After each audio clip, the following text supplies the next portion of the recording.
Hello friends, આજે ફરીથી plus accounting સોફ્ટવેરમાં એક નવો પોઈન્ટ જોશું. ફ્રેન્ડ્સ, આજનો આપણો પોઈન્ટ છે કે કાલે જેમ સેલ્સ ઇન્વોઇસમાં આપણે જોયું એમ પરચેસ ઇન્વોઇસમાં જો આપણે ઓપ્શનલ અથવા તો જે બિલ છે એ ધ્યાનમાં ન લેવા હોય અથવા તો ઓપ્શનલ બિલ સિલેક્ટ કરવા હોય તો કઈ રીતે કરી શકીએ. અહીં ફ્રેન્ડ્સ પરચેસ ઇન્વોઇસનું આપણે ખોલી લીધું છે. ટ્રાન્ઝેક્શનમાં જઈ પરચેસ ઇન્વોઇસ જ્યાં નવું આપણે ક્રિએટ કરી છે અહીંયાથી ઓપ્શનલ બિલ આપણે જોવા મળશે. અહીં ફ્રેન્ડ્સ આપણે ઓપ્શનલ બિલ જોશું તો અહીં આપણે ઓપ્શનલ બિલ રાખી દેશું.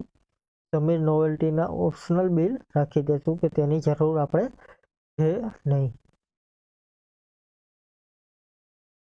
તો અહીં સૌપ્રથમ નીચે તમે જોશો સેટ ઓપ્શનલ જોવા મળશે અથવા તો કંટ્રોલ વી તેની શોર્ટકટ કી છે. કંટ્રોલ+V કરશો એટલે એ બિલ ઓપ્શનલમાં ચાલી ગયું. ફરીથી સાબર સેલ્સમાં કંટ્રોલ V કરશો એટલે એ બિલ ઓપ્શનલમાં ચાલી ગયું. હવે ફ્રેન્ડ્સ, તમારે ટોટલ બિલ જોવા હોય તો અહીંથી ડિસ્પ્લે ઓપ્શન કરશો અથવા તો ડિસ્પ્લે ઓપ્શનલ બિલ કરશો એટલે તમને એ બિલ જોવા મળશે.